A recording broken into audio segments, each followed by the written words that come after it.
A Medal of Valor might earn you a salute from your fellow soldiers. A Purple Heart might earn you respect from those who understand sacrifice. But in the humid air of a Georgia morning, neither of those honors could prevent the cold steel of handcuffs from snapping shut around Derek Brooks's wrists. Moments before the sirens wailed, Derek had been a savior, pulling a lifeless 6-year-old boy from the murky depths of Lake Mercer. Moments later, he was a suspect. His face pressed into the dirt by an officer who saw skin color before he saw the hero. What follows is not just a story of a wrongful arrest. It is the anatomy of a multi-million-dollar mistake that exposed a corrupt department and ended with the kind of karma the history books don't teach you. This is the story of the veteran who fought for his country only to have to fight for his life against the very people sworn to protect him. The humidity in Willow Creek, Georgia, clings to you like a second skin. Derek sat on the weathered wooden dock of Lake Mercer, a spinning rod resting loosely in his grip. At 42, Derek moved with a deliberate, calculated slowness. It was the walk of a man whose knees had absorbed too many shockwaves from IEDs in Kandahar province. He was a big man, 6'4", broad-shouldered, with skin the color of deep mahogany and a beard that was just starting to show flecks of salt among the pepper. He wasn't fishing for food. He was fishing for silence. Since coming home from service, the noise of civilian life had been the hardest adjustment. The screech of tires, the unexpected slam of a door, it all sent his nervous system into overdrive. The VA doctors called it hypervigilance. Derek just called it staying alive. The lake was quiet that morning. A few ducks paddled near the reeds, and the only other soul in sight was a young mother some distance down the shoreline, distracted by a phone call. Her son, a small boy with blonde hair wearing a bright red t-shirt, was tossing stones into the water. Derek tipped his hat down, watching the line bob. He closed his eyes, breathing in the scent of pine and stagnant water. Splash. It wasn't a stone. It was heavy, irregular. Derek's eyes snapped open. The spot where the boy in the red shirt had been standing was empty. He looked at the water. A chaotic ripple pattern was expanding outward, and then a small hand broke the surface, thrashing wildly before disappearing again. The mother was still on the phone, her back turned, laughing at something being said on the other end. Derek didn't think. The phantom pains in his knees vanished. The lethargy of the hot morning evaporated. He dropped the rod and sprinted. For a big man, he moved with terrifying speed. His boots thudded heavily against the wooden planks of the dock, then hit the soft mud of the bank. "Hey!" Derek roared, his voice a baritone boom that startled the birds from the trees. The mother turned, confused. Derek didn't stop to explain. He hit the water in a shallow dive. Lake Mercer was notorious for its sudden drop-offs. One step you were ankle deep, the next you were in 12 feet of water, choked with hydrilla weeds. Derek felt the shock of the cold water, his eyes stinging as he forced them open in the murk. He saw nothing but green and brown silt. His lungs burned.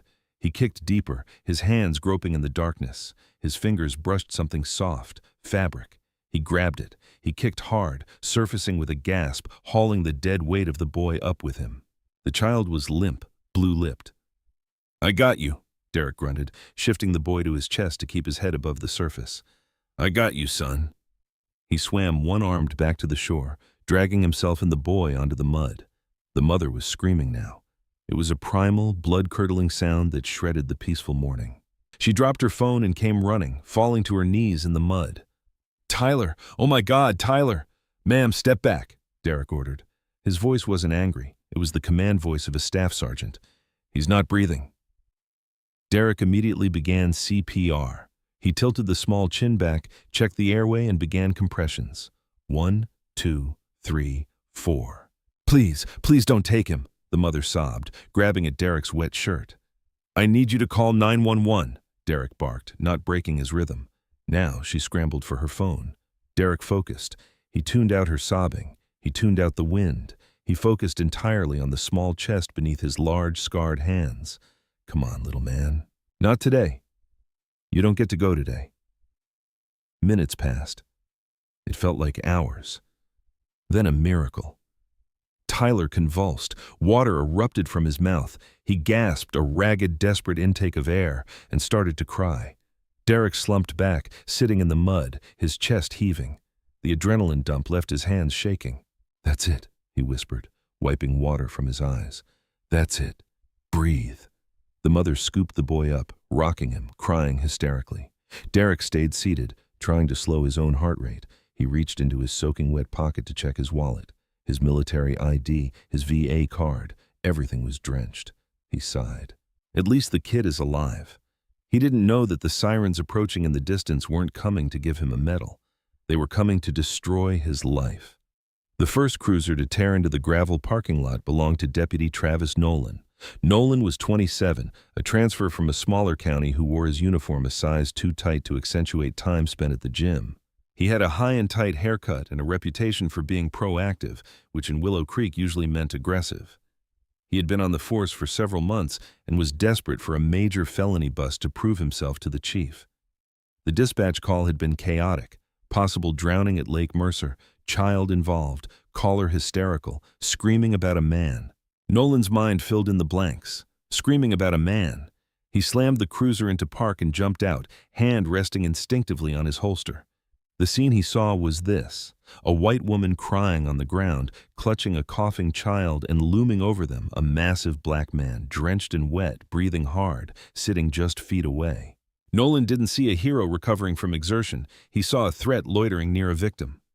"Police! Hands!" Nolan screamed, bypassing the assessment phase and going straight to domination. Derek blinked, squinting against the sun. He looked up at the officer. "Officer, show me your hands. Get on your stomach now." Nolan drew his taser, the red laser dot dancing on Derek's wet chest. The mother, Megan Thompson, looked up, bewildered. "Wait, no, Ma'am, stay back, I've got him," Nolan yelled over her, stepping closer. "Sir, roll over onto your stomach or you will be tased." Derek slowly raised his hands. He knew the drill. He knew that sudden movements got people like him killed regardless of what they had just done. "Officer, my name is Derek Brooks. I just pulled this boy out of the water. He was drowning. I'm not going to ask you again." Nolan wasn't listening.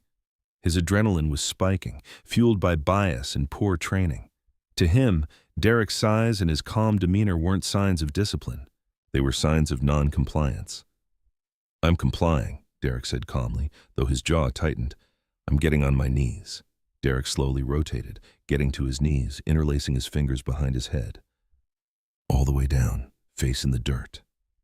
Nolan rushed forward, holstering the taser and grabbing Derek's wrist, wrenching it behind his back with force that wasn't necessary. "Hey, watch the shoulder," Derek winced. "I have a torn rotator cuff from—" "Shut up, stop resisting." Nolan shoved Derek's face into the mud, the same mud Derek had just crawled through to save Tyler. "He didn't do anything," Megan Thompson screamed, standing up now, still holding Tyler. "He saved him! He saved my son!" Nolan paused for a split second as he clicked the handcuffs onto Derek's wrists. He looked at the mother. "Ma'am, step back. We had reports of a disturbance. I need to secure the scene." "The disturbance was me screaming because my son was dying," Megan yelled, her voice cracking. "He brought him back. Why are you arresting him?" Nolan felt a prickle of doubt, but his ego was already committed. He had the suspect cuffed. If he uncuffed him now, he'd look weak. He'd look like he made a mistake. And Travis Nolan did not make mistakes. "We'll sort it out at the station," Nolan muttered. He hauled Derek up by the arms. Derek stood, mud dripping from his beard, his clothes heavy with lake water. He looked Nolan dead in the eye. There was no fear in Derek's gaze, only a deep, simmering disappointment. "You're making a mistake, Deputy," Derek said quietly. "Get in the car." Nolan shoved him toward the cruiser. As Nolan pushed Derek's head down to fit him into the back of the patrol car, a second cruiser arrived. Out stepped Sergeant Hank Riley, an older, weary officer who had been policing Willow Creek for decades. Sergeant Riley looked at the scene. He saw the crying mother hugging her child. He saw Nolan shoving a cuffed man into the car. "Nolan, what do we have?" Riley asked, walking over. "Suspect was hovering over the victims, uncooperative, resisting detention," Nolan reported, puffing his chest out. "I secured him." Megan Thompson ran over to the sergeant. "Are you insane? That man is a hero. He jumped in the water. My son was at the bottom of the lake." Sergeant Riley looked at Nolan. He looked at the wet suspect in the back of the car. He looked at the lake. "Nolan," Riley said, his voice low, "did you ask the woman what happened before you cuffed him?" "He matched the description of the disturbance," Nolan said defensively. "Big guy yelling. I was yelling for help, Derek shouted from the back seat. The window cracked open. Check my wallet, Sergeant. Back left pocket. My military ID is in there. Sergeant Riley walked to the car door. He opened it and carefully reached into Derek's back pocket. He pulled out the soaked leather wallet. He flipped it open. He saw the ID, Staff Sergeant Derek Brooks, U.S. Army, retired, and tucked behind it, a small laminated card listing his medical alert info. TBI, severe PTSD, shrapnel in right leg. Riley looked at Nolan. You arrested a disabled vet who just saved a kid. Nolan's face flushed red. He resisted, Sarge. He didn't get on the ground fast enough. I had to ensure officer safety. Get him out of those cuffs, Nolan, Riley said, rubbing his temples. I can't do that, Nolan said, his voice stiffening. I've already called it in as an arrest. Processing has started on the computer log. If I release him now without booking him, it's a policy violation for an undocumented detention. We have to take him in. This was a lie, or at least a gross twisting of procedure, and Riley knew it. But Nolan was technically right about the paperwork chain. Once the arrest button was hit on the dash terminal, a file was opened. You're an idiot, Riley whispered. I'm following procedure, Nolan snapped. He slammed the door shut. Derek sat in the back of the cruiser, the hard plastic seat digging into his wet back. He watched Megan Thompson crying, pointing at the police car, shouting at the sergeant. He wasn't angry yet. He was just tired. He had survived the Korengal Valley. He had survived the IED that took his platoon leader. And now he was going to jail for saving a life in Willow Creek, Georgia. The ride to the Willow Creek precinct was silent. Nolan didn't look in the rearview mirror. He turned up the radio to drown out the wet, squishing sound of Derek's boots adjusting on the floorboard. When they arrived, Nolan marched Derek through the back entrance. The booking area was sterile, smelling of bleach and old coffee. Name? The booking officer, a woman named Officer Beth Riley, asked without looking up. He knows my name, Derek said calmly. Derek Brooks, Nolan said, tossing Derek's wallet onto the counter. Resisting, disorderly conduct, failure to comply. Officer Riley picked up the wallet. She paused. She looked at the military ID. She looked at Derek, dripping wet, shivering slightly now that the air conditioning was hitting his soaked clothes. Nolan, Riley said, lowering her voice. He's wet. Why is he wet? Jumped in the lake, Nolan said dismissively. To save a kid, Derek added. Riley looked at Nolan. Is that true? That's his story, Nolan scoffed. Doesn't change the fact he tried to fight me. I didn't fight you, Derek said, his voice gaining a hard edge. I asked you to wait. I told you I had a bad shoulder. You wrenched it anyway. Strip search, Nolan ordered. He's wearing bulky clothing, could be concealing. Travis, come on, Riley said. He's a staff sergeant. Just put him in holding. I said strip search. I want to make sure he doesn't have a knife in those cargo pants. Nolan was doubling down. He knew he had messed up at the lake, and in his twisted logic, the only way to justify the arrest was to find something on Derek. Drugs, a weapon, anything to make the bad guy narrative stick. Derek stared at Nolan. You really want to do this, son? Don't call me son. Nolan stepped into Derek's personal space. I have shrapnel scars on my thigh, Derek said. I have a burn mark on my back from pulling a man out of a burning Humvee. And you want to see them? You want to see the map of what I gave for this country? The room went quiet. Other officers stopped typing. Nolan didn't blink. Search him. The humiliation was methodical. Derek was made to remove his wet clothes. He stood naked in the cold room while Nolan kicked through his pile of wet laundry. They found nothing. No drugs, no knife, just a soggy pack of gum and a picture of Derek's late wife wrapped in plastic, which Nolan tossed carelessly onto the table. They gave him an orange jumpsuit that was 2 sizes too small. It pulled tight across his broad chest. Phone call, Derek said as they shoved him into a holding cell. Phone's broken, Nolan lied, slamming the heavy steel door. Derek sat on the metal bench. He was alone. The adrenaline had faded, replaced by the throbbing ache in his shoulder where Nolan had twisted it. He closed his eyes and began to count. It was a coping mechanism. 1. He thought of the boy, Tyler. 2. He thought of the look on the mother's face. 3. He thought of the lawsuit he was going to file. He didn't know it yet, but outside that cell the storm was already gathering. Megan Thompson hadn't just gone home. Megan Thompson was the wife of District Attorney Paul Thompson, and she was currently standing in the lobby of the police station, still covered in mud, screaming at the desk sergeant, demanding to see the chief. and she had video, not of the arrest, but the park had security cameras, and a teenager skateboarding on the path had filmed the arrest on his iPhone. The video was already uploading to TikTok. The caption read, "Cop arrests hero who just saved drowning kid. WTF Willow Creek PD." Inside the chief's office, the phone began to ring. It was the first drop of rain before the hurricane. Chief of Police Harold Baxter was a man who believed in order above all else. He had run the Willow Creek PD for years with a strategy of aggressive containment. He liked his officers mean and his streets quiet. But as he sat in his office staring at the woman covered in dried mud on the other side of his mahogany desk, he knew the quiet was over. "Megan," Chief Baxter said, trying to keep his voice level, "you need to calm down. We have procedures." "Procedures?" Megan Thompson slammed her hand on the desk. "Harold, I watched your deputy tackle a man who had just saved my son's life. Tyler was dead, Harold. He wasn't breathing. That man, Derek, he brought him back, and then that steroid junkie Nolan treated him like a terrorist." Deputy Nolan reported that the suspect was aggressive, Baxter said instinctively, defending his own. He refused to comply with commands. "He was catching his breath," Megan screamed. "He was exhausted." The door to the office flew open. The man who walked in didn't knock. He was wearing a tailored navy suit, but his tie was loosened and his face was pale. It was District Attorney Paul Thompson. "Paul," Baxter stood up, offering a hand. "I heard about Tyler. Is he okay?" Paul ignored the hand. He walked straight to his wife, checking her over, then turned his gaze on the chief. It was a look that could freeze magma. "Tyler is at the hospital for observation," Paul said, his voice deadly quiet. "He's going to be fine. No thanks to your department. He's alive because of the man you currently have in a holding cell." "We are sorting it out," Baxter said, sweating slightly. "If it's a misunderstanding, we'll release him." "It's not just a misunderstanding, Harold." Paul pulled out his phone. "Have you seen the internet?" Baxter frowned. "I don't check social media."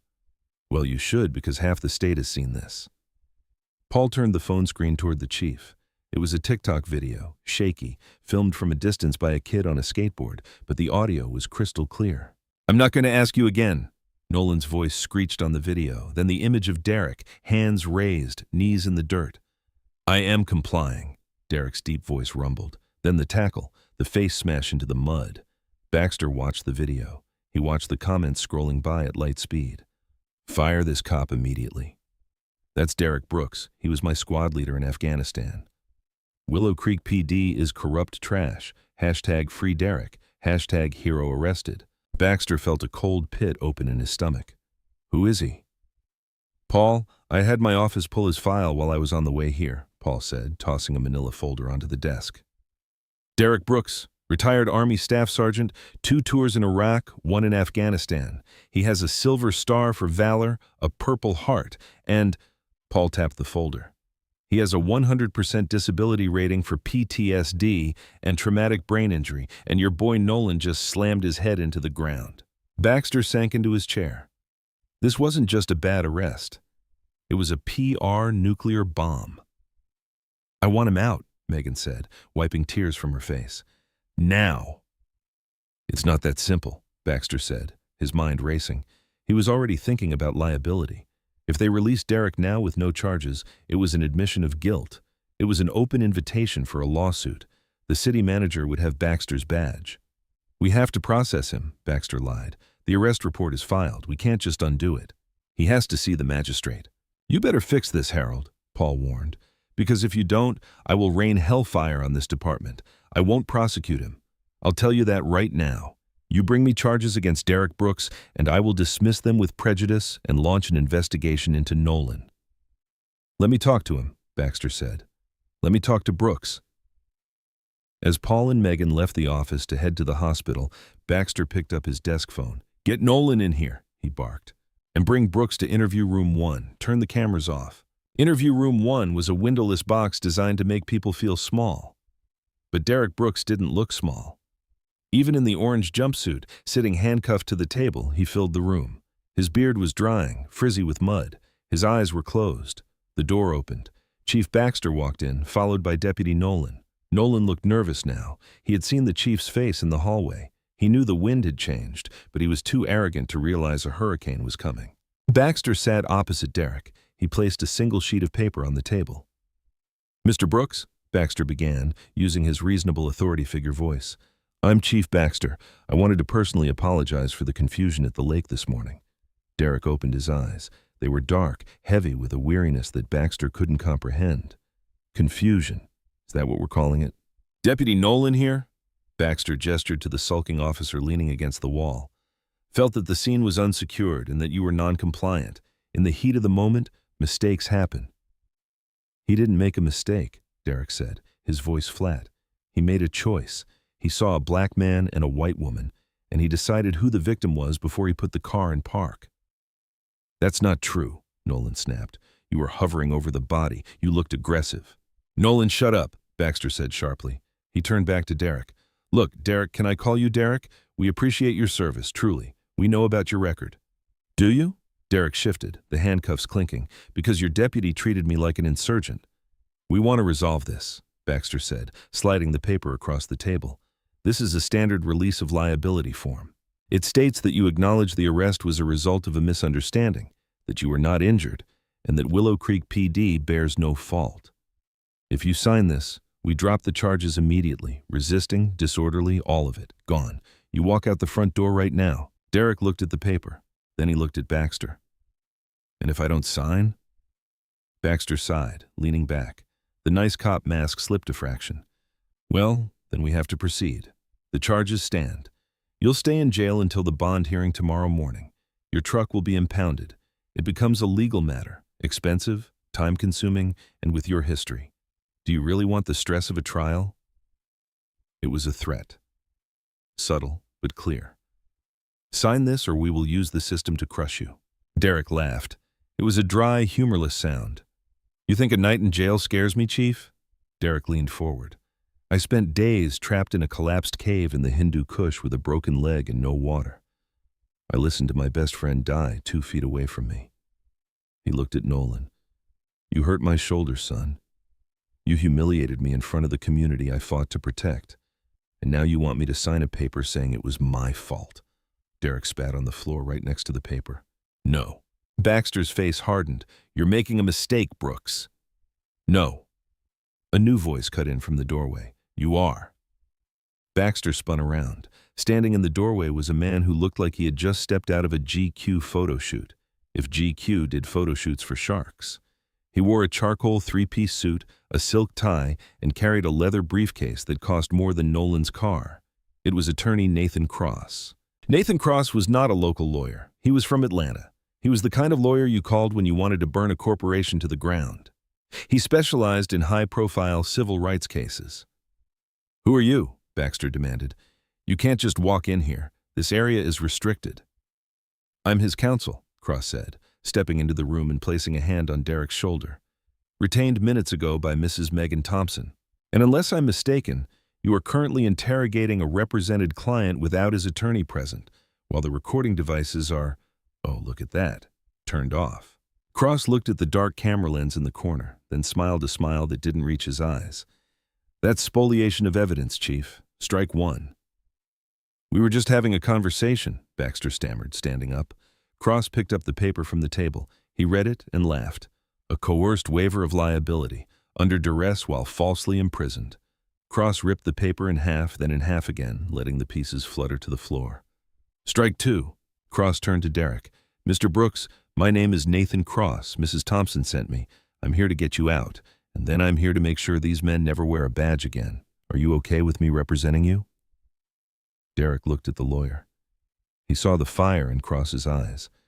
It was the same fire Derek used to have. I am, Derek said. Cross turned to Baxter. You have minutes to process his release on his own recognizance.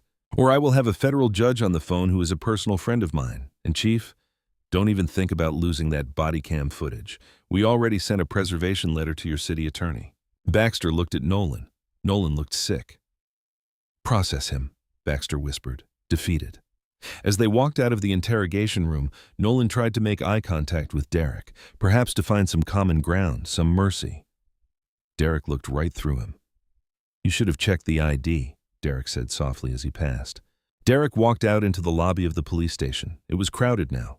Reporters, locals who had seen the video, and right in the front, Megan Thompson holding a sleeping Tyler.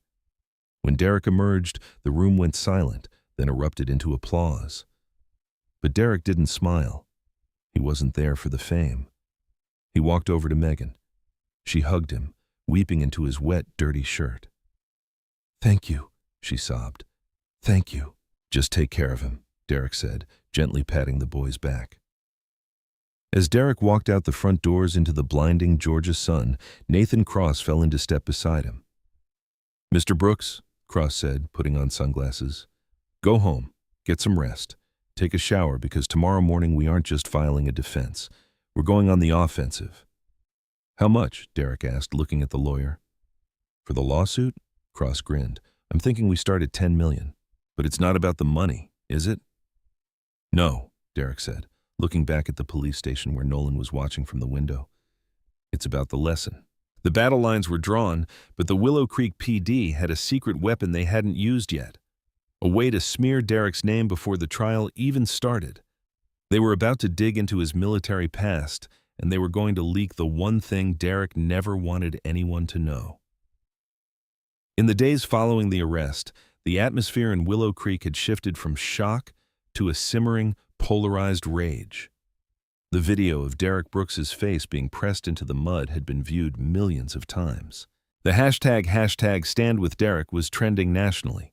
But inside the glass-walled conference room of the city attorney's office, sympathy was in short supply. Alan Sterling, the city's lead counsel, was a man who viewed the law not as a set of rules, but as a weapon. He was 50, balding, with eyes that constantly scanned the room for weakness. He sat at the head of the table, looking at Chief Baxter and a sweating Deputy Nolan. "We have a problem," Sterling said, sliding a folder across the polished wood. "The public loves him. He's a veteran. He saved a white child. The optics are catastrophic. If this goes to a jury, they will give him the keys to the city treasury." "I've followed procedure," Nolan muttered, though his voice lacked its usual arrogance. He had been on administrative leave, and the silence of his house was starting to drive him mad. "Shut up, Travis," Sterling snapped. "Nobody cares about your procedure. They care about the narrative. Right now, the narrative is racist cop versus American hero. We need to change the narrative." "How?" Baxter asked, rubbing his temples. "His record is spotless. Silver Star, Purple Heart. The man is a saint." Sterling smiled, a thin, predatory expression. "Saint? No one is a saint, Chief." He had his team dig into his military files, not the accolades, the disciplinary reports, the stuff that gets redacted. He opened the folder. Inside was a photocopy of a blurred document from Derek's final year in the service. "Here," Sterling pointed a manicured finger at a paragraph. "Incident report, Kandahar Province. Staff Sergeant Brooks was cited for insubordination and assault on a superior officer." He broke a lieutenant's jaw. Baxter's eyebrows shot up. "He punched an officer." "Broke his jaw in 2 places, Sterling corrected. "He was nearly court-martialed. He took a plea deal, accepted a demotion, and retired early." The report cites extreme emotional instability and uncontrollable rage. Sterling leaned back, satisfied. "We leak this tonight. We don't say why he did it. We just say he has a history of violence against authority figures. We paint him as a ticking time bomb. A man with severe PTSD who snapped at the lake." "Is that legal?" Nolan asked, hope flickering in his eyes. "It's a public record if you know where to look," Sterling shrugged. "We just help the press find it." By the next morning, the headlines had changed. Willow Creek Gazette, "Hero or Hazard, Arrested Vet Had History of Violence."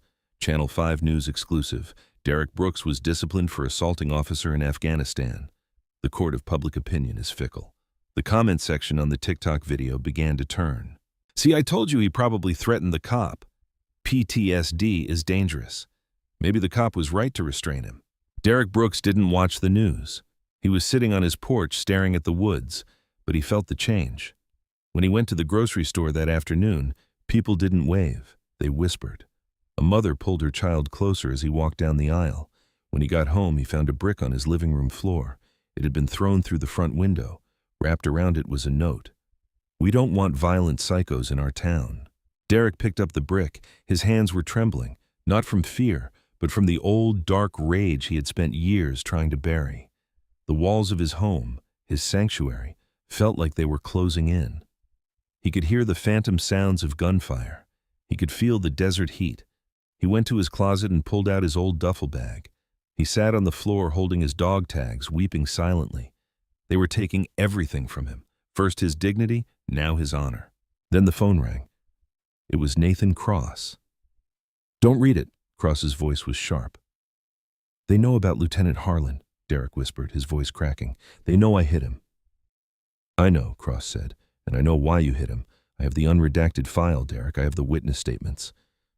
"It doesn't matter," Derek said, defeated. "People believe what they see in the headlines. I'm done.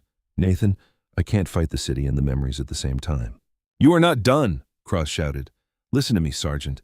They played their ace. They think they've nuked you, but they just handed us the ammunition to end them. They opened the door to your service record. Now we get to walk through it." "I'm tired, Nathan." "I know, but you have backup coming. Look out your window." Derek stood up and walked to the broken window. Pulling into his driveway wasn't a police cruiser. It was a black SUV, and behind it, another and another. Derek opened the front door. Megan Thompson stepped out of the first car. She was holding a poster board that read, "Hero." Behind her, District Attorney Paul Thompson. And behind them, stepping out of the other cars, were men Derek hadn't seen in years. Men with beards and baseball caps, some missing limbs, some walking with canes. It was his platoon, Bravo Company.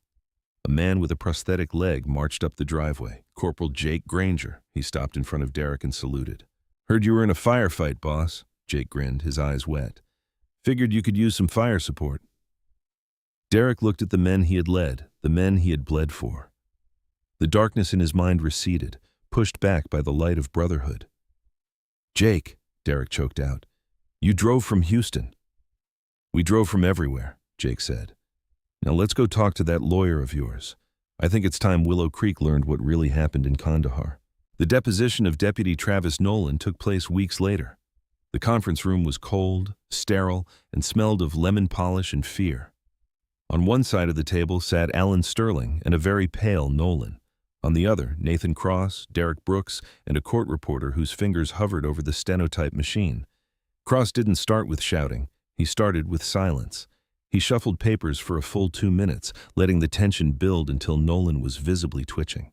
"Deputy Nolan," Cross finally said, not looking up, "why did you become a police officer?" "To protect and serve," Nolan recited the academy answer. "Protect whom?" Cross looked up. "The community or your ego?" "Objection," Sterling snapped. "Argumentative." "I'll rephrase." Cross smiled. "Let's talk about the day of the incident. You stated in your report that Mr. Brooks was posturing aggressively. Can you define that?" "He was big," Nolan stammered. "He was loud. He didn't get down immediately. He was out of breath," Cross corrected. "He had just swum yards and performed CPR." "Did you check the victim?" I secured the scene first." "You secured the scene by handcuffing the savior," Cross said. He clicked a remote. A large screen on the wall flickered to life. It was the dash cam footage from Nolan's cruiser. Audio and video. Screen, Derek is on his knees. Audio. "I have a torn rotator cuff." Screen, Nolan yanks the arm up. A sickening pop is audible. Cross paused the video. "That pop," Cross said softly. "That was my client's shoulder tearing. A shoulder already reconstructed after he was blown out of a Humvee. Did you hear that sound, Deputy?" I don't remember." "Let's refresh your memory on something else." Cross pulled out a new document. "The city leaked a report about Mr. Brooks assaulting a superior officer. You're aware of this?" "I read the news," Nolan said defensively. "Did you read the full report?" Cross asked, "or just the part Mr. Sterling gave to the press?" Sterling shifted in his seat. "Objection. Relevance." "It goes to the character of the plaintiff, which you made an issue," Cross shot back. "I am entering into Evidence Exhibit D, the sworn affidavit of General William Graves." Cross slid a thick packet across the table. General Graves was the base commander in Kandahar.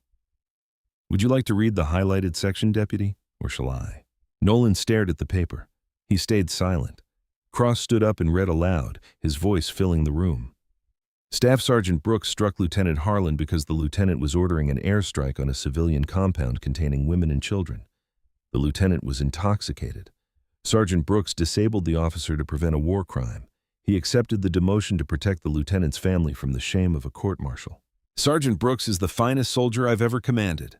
Silence hung in the room, heavy, suffocating. Cross looked at Nolan.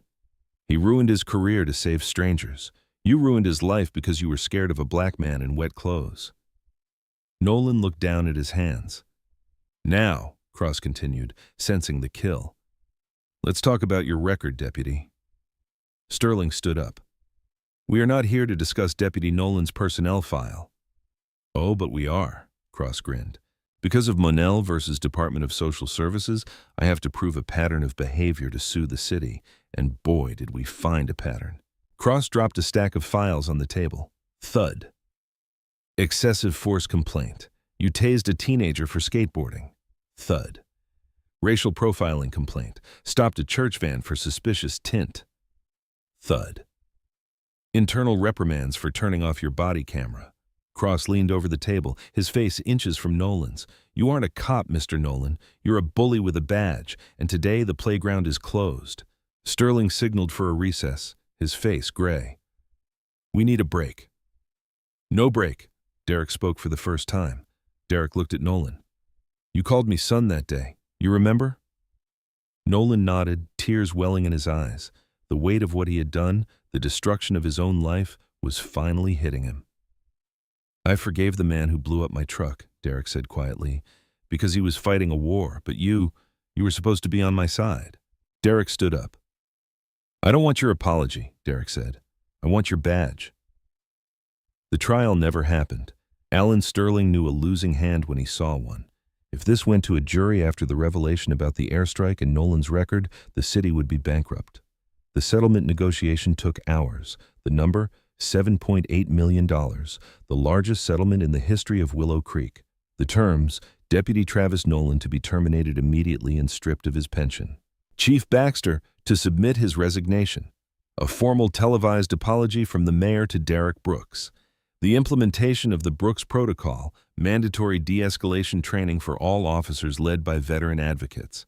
Derek signed the papers with the same cheap blue pen he used to sign his enlistment papers decades ago. He didn't smile. He didn't cheer. He just shook Nathan Cross's hand, hugged Megan Thompson, and walked out of the courthouse. But the story wasn't over. The universe has a way of balancing the scales. The money was the justice. What came next was the karma. Months after the settlement was signed, the landscape of Willow Creek had changed both literally and metaphorically. Derek Brooks did not buy a yacht. He did not buy a mansion in the hills. The day the millions hit his account, he drove his battered pickup truck to the county clerk's office and bought acres of forest land surrounding Lake Mercer, the very lake where his life had almost been destroyed. He renamed it Camp Valor. It wasn't a resort. It was a sanctuary. Derek hired local contractors to build cabins, therapy centers, and fishing docks designed specifically for disabled veterans. He created a place where men and women with the same ghosts he carried could find silence. He hired the best trauma therapists in the state and paid them double the going rate. And he made it entirely free for any veteran with a Purple Heart. But while Derek was building a legacy of healing, the universe was busy dismantling the life of Travis Nolan. The fall of Nolan, karma, when it finally arrives, often doesn't look like a lightning bolt. It looks like a slow, suffocating erosion. Travis Nolan didn't just lose his badge.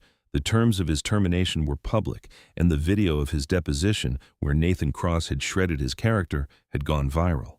In the age of the internet, Nolan was radioactive. He applied to other police departments in different states. Every single one rejected him. He applied to private security firms. They Googled his name and shredded his application. He even applied to be a bouncer at a dive bar in the next county. The owner recognized him and laughed him out the door. Within months, Nolan's wife, tired of the public shame and the dwindling bank account, packed her bags and took the kids to her mother's house in Tennessee. She filed for divorce shortly after.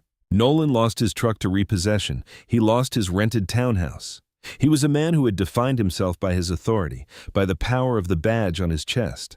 Without it, he was nothing but a bully with no one to push around. He ended up taking the only job that would have him, a night shift stalker at a discount grocery store on the edge of town. It was a rainy morning. The humidity had finally broken, replaced by a bone-chilling drizzle. Derek Brooks walked into the grocery store. He didn't usually shop this late, but Camp Valor was hosting a Thanksgiving dinner for homeless vets the next day, and they had run short on turkeys. Derek pushed his cart down the aisle, his bad knee aching in the damp weather. He wore a simple flannel shirt and a Camp Valor baseball cap. He looked at the price of yams, calculating in his head. Even with millions in the bank, the frugal soldier in him never died. He turned the corner into the frozen meat section. There, on his knees, scraping ice out of a freezer display, was a man in a green vest. The name tag read, Travis. Nolan looked older. His high and tight haircut had grown out into a shaggy, unkempt mess. His face was gaunt with dark circles under his eyes that spoke of sleepless nights and too much cheap whiskey. He looked up as Derek approached, their eyes locked. For a moment, the only sound was the hum of the freezer units and the distant beep of a register. Nolan froze. He looked at the man he had slammed into the mud. He looked at the man who was now a local legend, a philanthropist, a hero. And then he looked at himself, kneeling on the dirty linoleum, holding a scraper, wearing a vest that smelled of old cardboard. The shame that washed over Nolan was palpable. His face flushed a deep burning crimson. He started to stand up, his hands shaking, ready for the confrontation. He expected Derek to laugh. He expected him to take a picture. He expected him to shout, "Look at you now." Derek didn't do any of those things. Derek looked at Nolan's hands, chapped, red from the cold ice, trembling. "You missed a spot," Derek said softly, pointing to a patch of ice in the corner of the freezer. Nolan blinked, confused. "What?" "The ice," Derek said, his voice void of malice but heavy with pity. "If you don't clear the vents, the motor burns out, just like people." Derek reached into his pocket. He pulled out a folded piece of paper. It was a flyer for the Thanksgiving dinner at Camp Valor. "We need volunteers to wash dishes tomorrow," Derek said, placing the flyer on the edge of the freezer. "Pay is a hot meal and a chance to learn some humility. Shift starts early." Derek turned his cart and walked away. Nolan stood there, staring at the flyer. He watched Derek walk away, upright, dignified, free. Nolan looked at the scraper in his hand. He looked at the fluorescent lights reflecting off the linoleum. He realized then that Derek hadn't ruined his life. Derek had simply held up a mirror, and Nolan had finally been forced to look at the reflection. He didn't show up to wash dishes. He wasn't strong enough for that yet. But that night, alone in his empty apartment, Travis Nolan cried for the first time since he was a child. It was the first step of a very long, very lonely road to redemption. The circle closes. The story ends where it began, at the edge of Lake Mercer.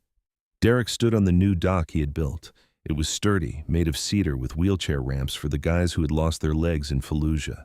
"Mr. Derek! Mr. Derek!" Derek turned. Running down the dock was Tyler Thompson. The boy was older now, taller, his hair bleached by the summer sun. Behind him walked Megan and Paul Thompson. Paul was no longer the district attorney. He had resigned to run for mayor on a platform of police reform. He was winning in the polls by double digits. "Hey there, little man," Derek smiled, his face crinkling. Tyler stopped in front of him. He was holding something behind his back. "Mom said I could give you this," Tyler said shyly. He pulled his hands out. He was holding a fishing lure. It was hand-painted, clumsy, and bright red with a messy smiley face on the side. "I made it," Tyler said, "so you can catch the big one." Derek, the man who had stared down warlords and survived IEDs, felt a lump form in his throat the size of a grenade. He knelt down, his bad knee popping, until he was eye level with the boy. He took the lure in his massive scarred hand. It was worth more to him than the silver star. It was worth more than the millions. "This is the best gear I've ever had, Tyler," Derek whispered. "Are you a superhero?" Tyler asked, his eyes wide. Derek looked at the lake. He looked at the scars on his arms. He looked at the peace he had finally built out of the chaos of war. "No, son," Derek said, standing up and placing a hand on the boy's shoulder. "I'm just a soldier who finally came home."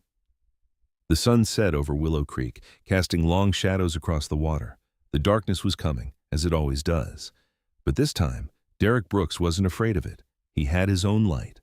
Now, the story of Derek Brooks is a reminder that true strength isn't found in a badge, a uniform, or the authority to use force.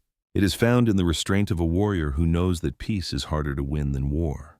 Deputy Nolan and the Willow Creek Police Department learned a multi-million-dollar lesson. You cannot judge a man by the color of his skin or the silence of his demeanor. When you try to bury a seed, you only help it grow. They tried to bury Derek Brooks in mud and shame, but they forgot he was a seed of resilience. In the end, the system that tried to break him only gave him the resources to heal others, proving that while justice is blind, karma always sees everything. And that, ladies and gentlemen, is how a hero turned a nightmare into a legacy. It makes you wonder how many Derek Brookses are out there right now waiting for justice. If this story moved you, or if you believe that true heroes deserve respect, do me a favor, smash that like button. It helps us share these important stories with more people. And if you want to see more incredible stories of karma, justice, and survival that you won't hear on the news, make sure you subscribe and ring the bell. What do you think? Did Deputy Nolan get what he deserved, or was his punishment too light? Let me know in the comments below. I read every single one. Until next time, stay safe and remember, the truth always surfaces. In the end, Derek Brooks didn't just survive injustice, he rose above it and built something beautiful from the ashes of betrayal. His story teaches us one of the most profound truths in life. Real strength is never loud or vengeful. It's the quiet courage to keep your dignity when the world tries to strip it away, the steady heart that chooses mercy over revenge, and the unbreakable will to turn pain into purpose. When they slammed Derek's face into the mud, they thought they were burying a man. Instead, they planted a seed. That seed grew into Camp Valor, a place of healing for broken warriors, proving that the very forces meant to destroy us can sometimes hand us the tools to help others rise. No matter how dark the moment feels, never forget, you are not defined by what others do to you, but by what you choose to become in spite of it. True heroes don't wear capes or badges, they wear scars with grace and keep showing up with love. Derek's journey reminds us that karma doesn't always arrive with thunder. It often whispers through second chances, quiet redemption, and lives quietly rebuilt. If this story touched something deep inside you, if it stirred that belief that good still wins and that one person's resilience can light the way for many, then hit that like button right now. It helps these powerful messages reach more hearts. And if you want more real-life stories of courage, justice, and the kind of karma that restores your faith in humanity, make sure you subscribe and ring the bell. Drop a comment below. Do you believe karma eventually finds everyone? Or was Derek's forgiveness the real victory? I read every single one, and I can't wait to hear what you think. Until next time, stay strong, stay kind, and remember, the light you carry can never be taken from you.